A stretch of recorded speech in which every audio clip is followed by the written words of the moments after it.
Bonjour Demi-Claire, je suis contente de passer ces moments avec vous car la dernière vidéo m'a fait beaucoup réfléchir et j'aurais d'autres questions à vous poser. J'ai donc bien compris que nous étions tous les co-créateurs de notre réalité, mais le monde semble pire qu'avant et il est difficile de croire que nous allons vers le meilleur. Donc pouvez-vous m'expliquer pourquoi y a-t-il tout ce chaos? Je suis ravie qu'on se retrouve aussi, Fanny. C'est vrai qu'on avait déjà abordé cette question lors de la dernière vidéo, mais c'est vrai qu'il faut comprendre, j'avais aussi parlé de notre histoire, et il est important de comprendre que ce que vit la planète et ce que vit le système solaire dépasse vraiment notre propre compréhension. Et quand l'humanité est venue sur Terre il y a 4 millions d'années, ou un petit peu plus, elle est arrivée dans une abondance extraordinaire et capable de co-créer absolument ce paradis qu'elle manifestait d'ailleurs. Sauf qu'il y a eu des interférences, et ça j'en parle dans mon livre, j'en parlerai dans une autre vidéo, qui font qu'il y a 2 millions d'années à peu près, 2 millions et demi, nous avons chuté. Et à partir du moment où nous avons chuté, c'est-à-dire que nous nous sommes empêtrés dans des croyances et des émotions et des actions empreintes de peur, de la peur du manque et l'envie, et on a oublié que nous étions grandioses, et petit à petit, donc depuis 2 millions et demi d'années, nous avons chuté dans la limitation, la petitesse, les tourments, l'agonie, pour en arriver à ce que nous avons manifesté jusqu'à aujourd'hui. Et donc, on répare depuis très peu de temps, en fait, on va dire vraiment, ça s'est vraiment impulsé avec 1987, la convergence harmonique. Il y a eu une impulsion au niveau interplanétaire, intersolaire, intergalactique, pour que justement la planète s'extrait de sa souffrance à tous les niveaux. Et donc, depuis très peu de temps, on reçoit une énergie absolument colossale provenant de la 5e dimension et au-delà de la 5e dimension, qui font que ça refait remonter à la surface toutes nos erreurs passées, toutes nos atrocités passées, ce qui fait qu'on pourra avoir l'impression que c'est pire, sauf que justement toutes ces épurations vont permettre déjà un recalibrage, une reprogrammation, et réveiller absolument notre empreinte divine qui est, elle, absolument abondante et peut créer l'opulence et le paradis sur Terre, et ce qui est merveilleux. On répare en un laps de temps, mais microscopique par rapport à l'histoire de l'humanité, on répare tous les effets néfastes de la chute.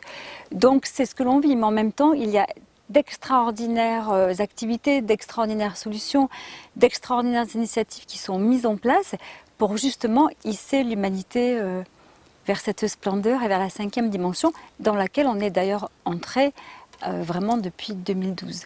Est-ce que ça répond, Fanny ? Oui, vous avez parlé donc de l'abondance et de l'opulence, mais en termes de vitesse, est-ce que ça va venir vite sur Terre? Alors, comme je viens de le dire, le monde ancien s'effondre, et ça s'effondre vite, et on peut le voir. Sauf que les médias, toutes sortes de médias, nous font croire qu'on est encore dans ces vieux systèmes. Et quand on va vraiment observer, et quand on regarde des films comme En quête de sens, ou Demain, ou Thrive, ou que sait-on vraiment de la réalité, on s'aperçoit que ça bouge très vite.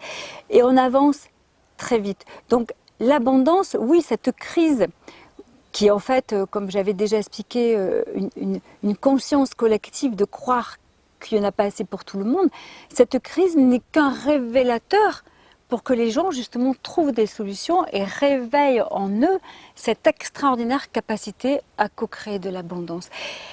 Et donc, est-ce que ça va aller vite ? Oui, je pense que ça va aller très vite, parce que les vieux systèmes s'effondrent, et plein d'autres systèmes sont déjà en place. On parle d'énergie libre, on parle de guérison très rapide avec l'eau, il y a tellement de choses et de solutions qui existent pour justement remplacer ces vieux systèmes, ces vieux paradigmes qui sont obsolètes et qui n'ont jamais rendu l'humanité abondante et prospère.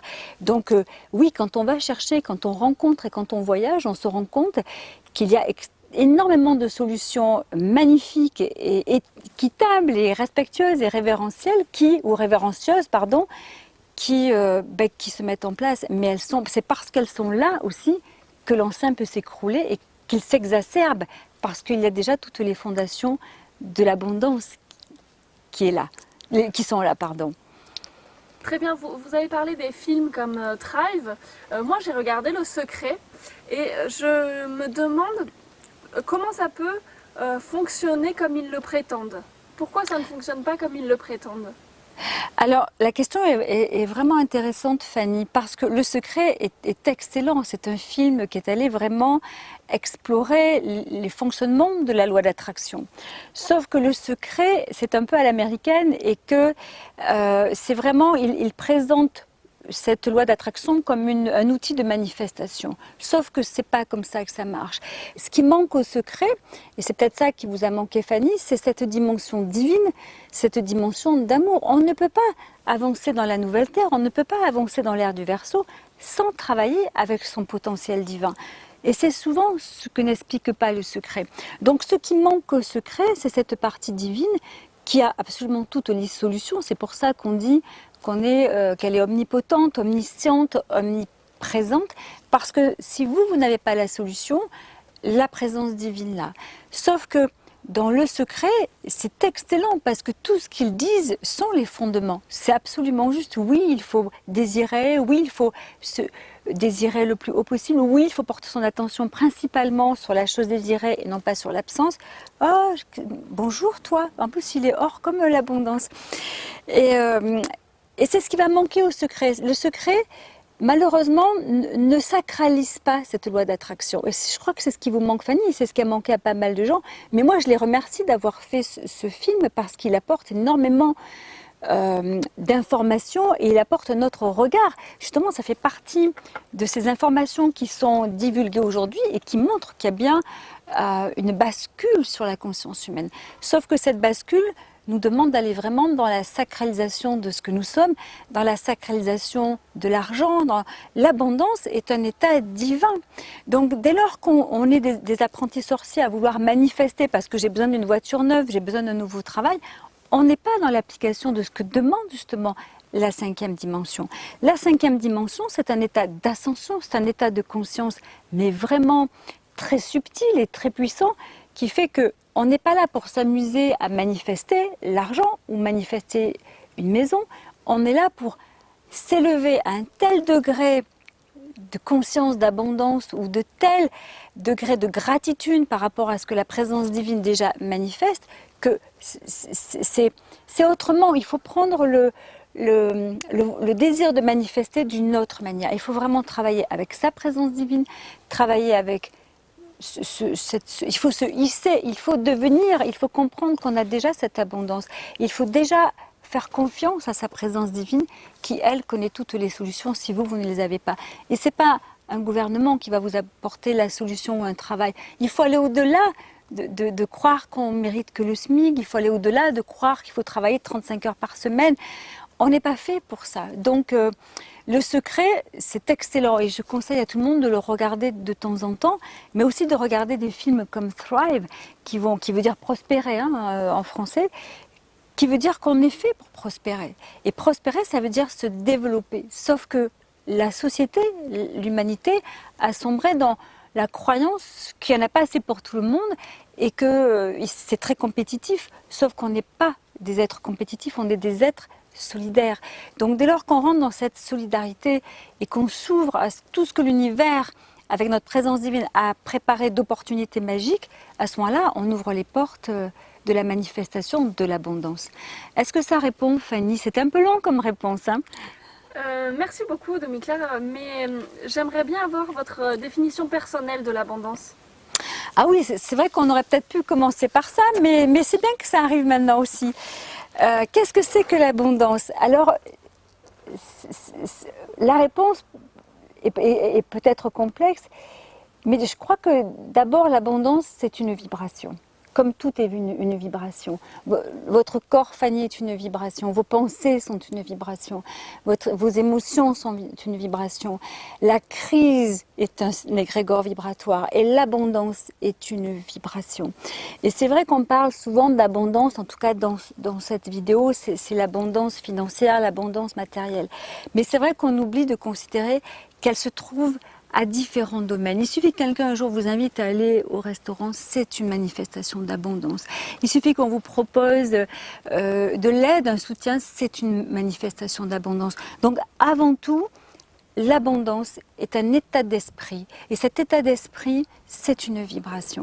Dès lors que je comprends que l'abondance est exclusivement vibratoire, c'est mon travail d'aller en moi, réveiller, animer, solliciter cette énergie d'abondance, d'opulence qui font absolument partie de la création de ce nouveau monde. On ne peut pas imaginer un nouveau monde qui soit misérable parce qu'à ce moment-là, ce n'est pas le nouveau monde. Donc l'abondance, c'est déjà une vibration, mais qui touche tous les domaines. C'est une abondance parce qu'on me propose de partir faire un voyage de 3 jours ou d'une semaine et qu'on me l'offre. C'est ça. C'est pouvoir créer et attirer à soi ce dont j'ai besoin et même davantage. C'est pas forcément de dire à l'univers, voilà l'univers, je te fais la commande, je veux ça. C'est beaucoup plus subtil que ça. C'est une vibration de sensation. J'ai déjà. Je possède déjà et je manifeste avec ma présence divine et je manifeste avec les êtres de lumière et je manifeste avec l'univers et je manifeste avec les élémentaux et je manifeste avec la substance universelle ce dont j'ai besoin en termes de co-création manifestée et matérielle. C'est ce qu'on appelle le monde de la forme, c'est-à-dire que je joue suffisamment avec la gratitude, avec ce qui m'entoure et toutes les substances qui sont animées autour pour manifester ce dont j'ai besoin et même davantage. Donc l'abondance, elle se trouve partout. C'est pas simplement une manifestation d'argent.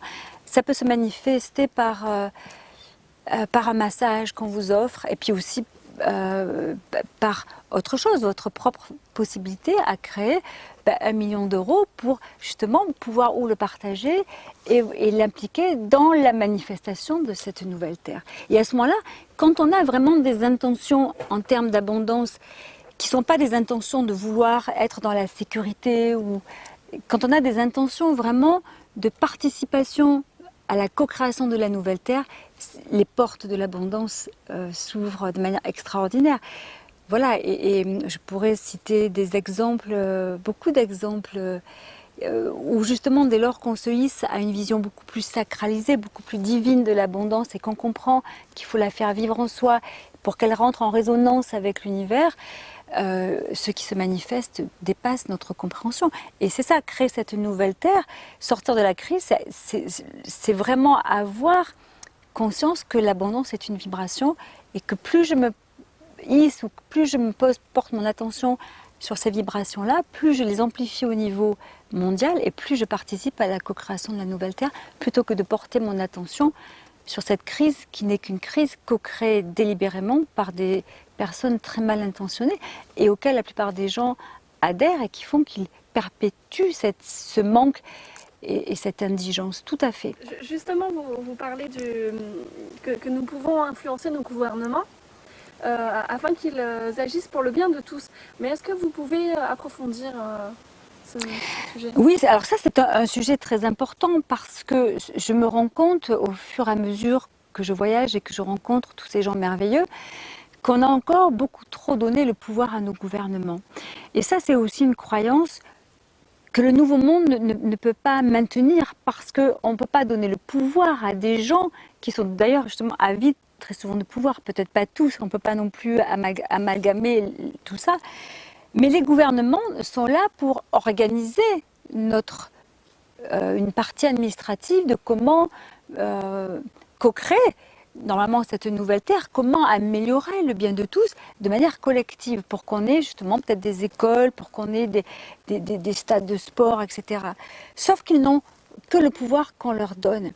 Et quand on veut vraiment sortir de sa limitation, on va dire, financière, il faut comprendre que le pouvoir, il n'est pas auprès des gouvernements. C'est pas mon président, c'est pas mon ministère du Travail, c'est pas tous ces gens qui, bien sûr, travaillent énormément, ça c'est une évidence, mais qui travaillent sur des bases erronées. Ce sont des gens qui fonctionnent pas avec la loi d'attraction. Ce sont des gens qui fonctionnent avec les anciens schémas qui sont totalement obsolètes et qui n'appartiennent plus au Nouveau Monde.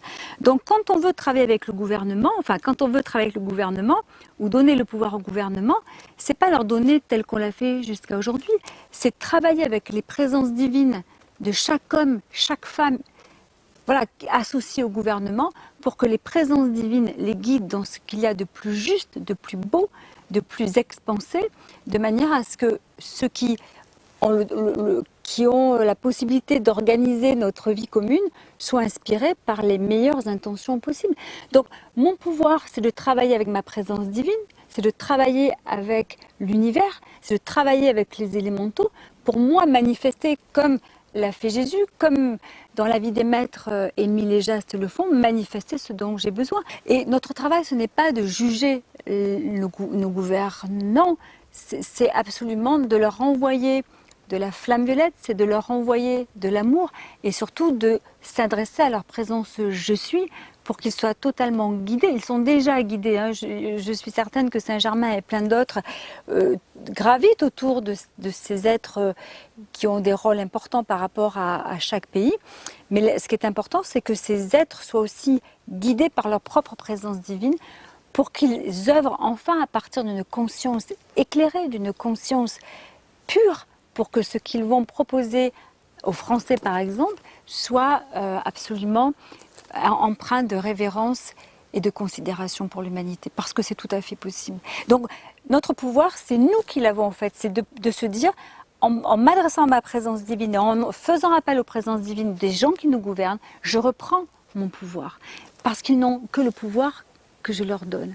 On a encore la visite d'un élémental magnifique. Je voudrais savoir quel était le lien entre l'abondance et l'amour. Et est-ce qu'on ne devrait pas plutôt cultiver l'amour avant l'abondance? L'amour, c'est la cohésion du monde, c'est la force universelle. C'est absolument ce qui tient toutes choses ensemble et c'est la cohésion de tout ce qui est. Donc oui, mais l'abondance est un aspect de l'amour. L'amour, c'est un kaléidoscope de possibles. Et dans ces possibles, il y a tous les possibles. Il y a la joie, il y a la pureté, il y a la connaissance éclairée et il y a l'abondance. Donc, et il y a l'ordre divin, voilà, il y a la paix. Tout ça fait partie de l'amour. Donc l'amour, on pourrait dire que c'est comme le moyeu d'une belle roue et que de ce moyeu partent des rayons dont l'abondance en fait partie. Mais s'il n'y a pas de rayons, la roue n'existe pas. Le moyeu, il est par terre, il ne sert à rien. Donc je suis tout à fait d'accord. Pardon, quand on va travailler avec l'abondance, qui est une vibration, elle doit, c'est ce que je disais, être totalement imprégnée et empreinte de révérence, de respect, de considération, de bienveillance, d'amour inconditionnel, de soutien, de partage, de solidarité. Bien sûr, autrement l'abondance n'est pas abondance. Parce que l'abondance, dans son essence pure, doit être partagée. Et donc, et le partage, il se fait quand je suis dans l'amour. Si j'ai peur que je mets, comme on le voit souvent, les gens s'achètent les maisons, ils se font construire des murs de 2 mètres autour de leur maison. Ces gens-là, à un moment donné, ils vont être confrontés à cette notion et de partage, et d'échange, et de communion. Donc, ils vont se limiter. Parce qu'ils sont dans la peur. S'ils construisent des murs, c'est qu'on a peur qu'on vienne leur prendre ce qu'ils ont. Donc s'ils sont animés par des peurs de perdre, ils perdront. Ça veut dire qu'ils n'ont pas compris les lois universelles. Ils n'ont pas compris que la loi d'attraction est une loi d'amour, est une loi divine. Donc dès lors qu'ils font tomber leurs murs et que plutôt ils vont mettre une barrière de fleurs invitant les gens à partager, leur abondance va absolument s'expanser. Donc, et on voit bien que c'est une impulsion d'amour parce que l'abondance est une facette absolue de l'amour. Donc parler que d'abondance, bien sûr, il manquerait, on va dire, la source profonde qui est l'amour. Je me pose aussi la question de quelle flamme sacrée faut-il invoquer pour manifester l'abondance sur Terre? Alors justement, il est dans les 12 flammes sacrées sur lesquelles on travaille et qui enveloppent la Terre aujourd'hui parce qu'on rentre dans la 5e dimension, on rentre dans l'ère du Verseau. Et que ces 12 flammes sacrées sont la matrice divine de la présence je suis. Donc justement, c'est là où on retrouve toutes les vertus associées à la divinité. Et donc la 10e flamme, hein, c'est la flamme de l'abondance et de la paix. Et ces deux valeurs vont toujours ensemble. Dès lors qu'il y a l'abondance, il y a la paix, et quand il y a la paix en général, c'est qu'il y a l'abondance. Et on voit bien le chaos et ce qu'il se passe aujourd'hui dans le monde, c'est qu'on veut aller prendre ailleurs ce qu'ils ont, les richesses des pays, leur bois, leurs minéraux, leur gaz, etc. Donc c'est des conflits parce qu'ils n'ont pas compris qu'on avait tous ce dont on avait besoin là où on est. Donc dès lors qu'on croit qu'on va manquer, ça entraîne les guerres, ça entraîne les conflits. Dès lors qu'on comprend, chaque pays comprend qu'il est abondant, que les échanges justement peuvent se faire dans un échange de grande considération, de grande bienveillance, la paix s'installe. Donc c'est pour ça que le 10e rayon, qui est d'ailleurs de couleur or, invoquez-le, invoquez l'archange Valéoel qui est, et sa complémentarité féminine qui est Lady Paix, parce qu'ensemble ils œuvrent à rétablir la paix pour que les gens comprennent que dès lors qu'ils sont capables de co-créer l'abondance, forcément on est capable de co-créer la paix. Et c'est absolument ce vers quoi on va. Invoquer tous les jours cette flamme, elle est or, imaginez-la vous remplir d'or et invoquer ces archanges, parce que ça va vous aider aussi à comprendre et à surtout ressentir cette vibration d'abondance. Ce qui est important, c'est se sentir abondant. Au moment où cette flamme va vous pénétrer vos 4 corps et vos cellules, ressentez cette sensation d'abondance. Imaginez-vous abondant. Voilà, c'est ça c'est vraiment fondamental. Et pensez-vous que si nous éliminons la misère, les gens vivront en paix? Quand la misère disparaît, la paix apparaît. C'est une loi. Donc, oui, on pourrait croire que... C'est vrai que hier, je discutais avec mes enfants qui disaient « Oui, mais les hommes seront toujours belliqueux, et les hommes voudront toujours plus et voudront... » Non, ça, ce sont des vieilles croyances. C'est parce qu'on a baigné pendant 2 millions d'années dans cet égrégore, mais redoutable, qu'il est difficile de s'en extraire.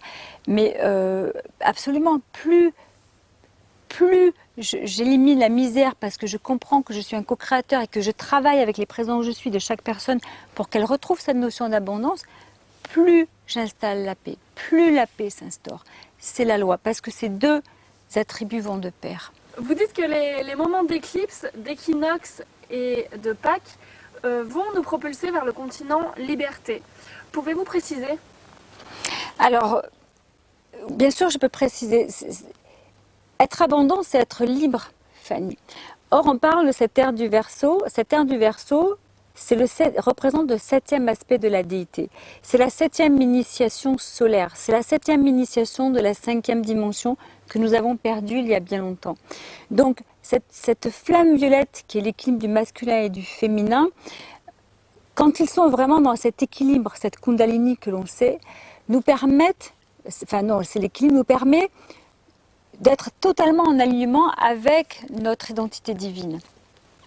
Et à ce moment-là, dès lors que je suis équilibrée dans mes cerveaux droits, mes cerveaux gauches, dans mes actions et dans mes ressentis, je deviens de plus en plus un co-créateur puissant. Donc ce qui me permet d'être beaucoup plus libre, parce que dès lors que je co-crée la réalité que j'ai envie de vivre, c'est là que le sentiment de liberté se met en place. Donc la question, on va vers ce continent liberté, sauf que pour aller vers le continent liberté, il faut maintenir le cap et pas porter son attention sur les difficultés que continue à vivre l'humanité, qui ne sont que des difficultés que l'humanité a co-créées et qu'elle se doit de corriger. Donc la flamme violette va transmuter, mais en même temps, elle lui offre et réactive en elle cette notion de vous êtes des gens libres, libres de co-créer le paradis et la nouvelle terre dont vous avez besoin. Donc si je pose mon curseur davantage sur le continent liberté ou sur le continent liberté et ce nouveau paradis, je n'ai plus mon curseur sur la problématique. Donc oui, il faut garder le cap sur le continent liberté. J'aurais aimé vous poser une dernière question. Oui.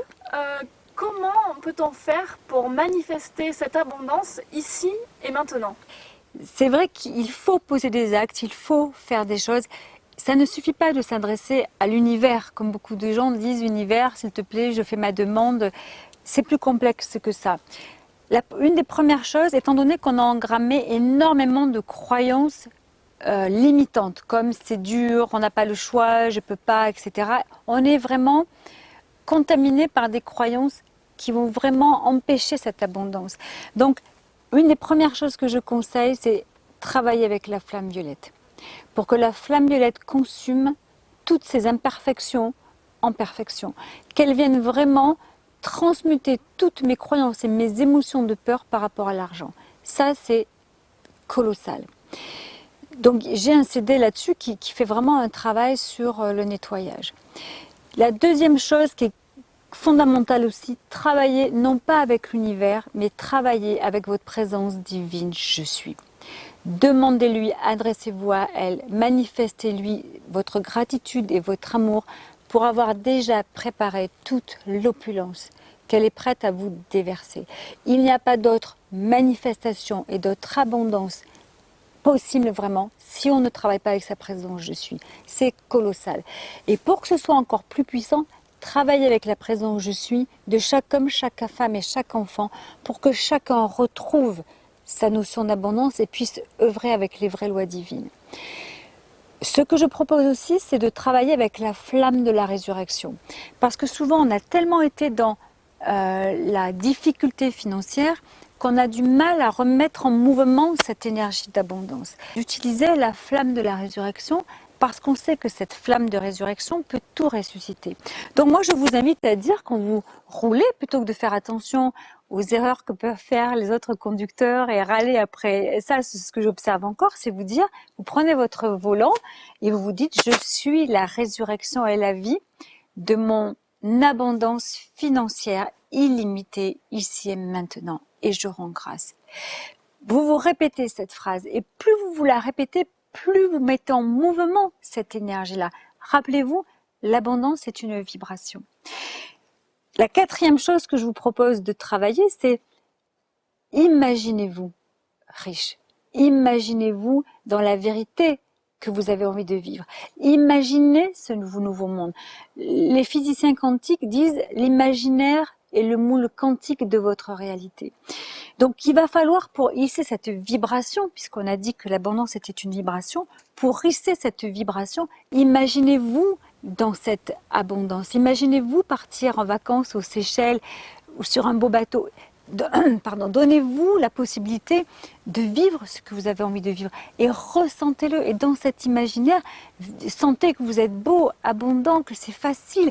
Et plus vous imaginez cette abondance, et le soir avant de vous endormir, plutôt que de penser aux problèmes ou ce que vous avez à faire le lendemain, mais rentrez dans votre co-création un peu comme Alice au Pays des Merveilles. Faites Alice au Pays des Merveilles et co-créez. Ayez la vision de cette abondance. Imaginez-vous abondant, mais pas une fois, pas deux fois, pas trois fois. Ça suffit pas. Il faut vraiment le répéter comme on va répéter « Je suis la résurrection et la vie de mon abondance financière illimitée ». Le cinquième point qui est important aussi, c'est le travail avec l'enfant. Très souvent, on a eu des enfants sous une éducation où on a manqué d'abondance. On nous a appris qu'il fallait travailler dur, on nous a appris qu'on n'avait pas toujours ce que l'on voulait parce qu'on voulait des belles paires de chaussures, il fallait attendre. Enfin, on a manqué d'argent dans notre enfance. Donc il est important aussi d'aller restaurer ce passé qui a souvent été limité financièrement, où j'aurais aimé avoir une belle robe, mes parents ne me l'ont pas offerte, où j'aurais aimé partir en vacances au ski avec des copains, je ne suis pas allée parce que mes parents n'avaient pas l'argent. Donc toute cette empreinte aussi de l'enfance doit être aussi travaillée et restaurée. Donc l'imaginaire peut faire le travail. Dès lors que vous imaginez une enfance où vous partez au ski avec vos parents, vous faites de la luge, on vous offre des crêpes, dès lors qu'on vous achète un beau pantalon qui vous plaît et qu'on ne regarde pas l'argent, vous remettez dans votre enfance la facilité d'avoir accès à ce qui vous fait plaisir et ce qui vous fait du bien. Donc c'est important de travailler sur l'enfant intérieur. Ça, c'était le cinquième point. Le sixième point, c'est aussi de donner, parce qu'on dit donne et tu recevras. C'est important aussi de s'engager et de faire partager cette abondance que l'on a, de participer à la création de ce nouveau monde, parce que plus je donne, plus je reçois. Donc, même si ce n'est pas grand-chose, ben, vous allez acheter, vous allez même donner de votre temps à quelqu'un, ou vous participez financièrement à ce partage collectif qui fait que vous ouvrez aussi les portes de l'abondance. Est-ce que j'ai oublié quelque chose? Voilà, et vraiment dissoudre les croyances que vous pouvez avoir. Donc, par les émotions que vous avez, ça serait peut-être le 7e point, c'est si vous avez une émotion de peur, repartez et vous dites quelle est la croyance qui est derrière. Dès lors que c'est une croyance, je ne peux pas ce mois-ci m'offrir un stage de graphisme avec Fanny, non, il faut s'offrir ça. Il faut se l'offrir parce que dès lors que je me l'autorise, je mets en mouvement l'abondance. Je permets à l'univers de me donner, puisque moi je me le donne. Donc c'est se donner aux autres, mais c'est se donner à soi-même. Donc quand je m'autorise quelque chose qui paraît fou, mais vous ouvrez considérablement les portes de l'abondance. Donc c'est important de ne plus se limiter. Alors je ne vous dis pas de faire des dépenses faramineuses et complètement incohérentes, mais offrez-vous ce qui est juste et bon pour vous. Parce que dès lors que vous vous l'offrez, vous ouvrez les portes du recevoir. Et si vous ouvrez les portes du recevoir, l'univers vous donnera, par le biais de votre présence divine, tout ce que l'univers et votre présence divine ont préparé et que vous méritez, parce que l'abondance est votre héritage divin. Donc, il y a du travail à mettre en place. Mais tout ça cumulé, et puis dire merci, je crois que c'est important, ça serait peut-être le 7e point, mais merci d'être en vie, merci d'être en bonne santé, merci pour les opportunités financières fabuleuses qui sont déjà vers moi, qui arrivent déjà vers moi et qui vont se manifester très rapidement. Il ne faut pas lâcher, c'est-à-dire que dès lors que vous vous découragez trop tôt, vous êtes des fois tout près de la solution, et le découragement, ou une phrase, comme on en a un peu parlé tout à l'heure Fanny, c'est « j'ai pas l'argent en ce moment ». Non, ce sont des phrases qu'on ne peut plus du tout prononcer. Donc il faut faire très attention à ce que l'on dit, puisque le verbe est créateur. Donc quand on fait ce travail de manifestation financière, qui est une manifestation divine, qui est une coopération avec tout ce qui existe, je ne peux plus me permettre de dire des phrases qui sont des phrases qui vont totalement entraver la manifestation. Donc tout ce travail mis bout à bout amène obligatoirement à la manifestation de vos désirs profonds. Et pareil, ce qui est important aussi, c'est quel est mon désir vraiment, qu'est-ce que je désire faire, qu'est-ce que je désire, qu'est-ce que j'aimerais faire avec cet argent-là. Parce que bien des gens, vous leur donnez 1 million d'euros, ils savent, à part s'acheter une maison, qu'est-ce que je fais? Mais on peut faire plein de choses, on peut faire des formations, des voyages, on peut aller 6 mois dans un ashram en Inde, ou on peut aller dans un orphelinat au Pérou, et il y a des milliers de choses que l'on peut faire, et souvent on n'a pas justement cette imagination assez active pour mettre en mouvement ces désirs-là, qui sont des moteurs de co-création. Donc il y a du travail, il faut travailler. La manifestation d'abondance financière demande un travail quotidien. Et quand on le fait pour nous, on le fait pour l'humanité tout entière. Et il est temps que les artisans de lumière soient abondants, pour qu'ils puissent œuvrer avec cette liberté financière, qu'ils puissent œuvrer jusqu'au bout, qu'ils puissent avoir des temps de repos parce qu'ils sont financièrement abondants. Donc c'est important qu'on parle de ça, je crois, et je suis contente, Fanny, que vous m'ayez posé toutes ces questions, parce que les gens s'en posent, et qu'il faut aller il faut aller plus profondément dans la compréhension de la manifestation financière pour que tout le monde œuvre, et que finalement on recrée ce paradis, parce qu'un paradis est abondant. Donc merci Fanny, et puisse l'abondance se manifester très rapidement pour tous, et puisse justement transmuter cette crise qui n'est qu'une co-création humaine décadente. Donc on passe à autre chose. Merci Fanny. Merci beaucoup Demi-Claire.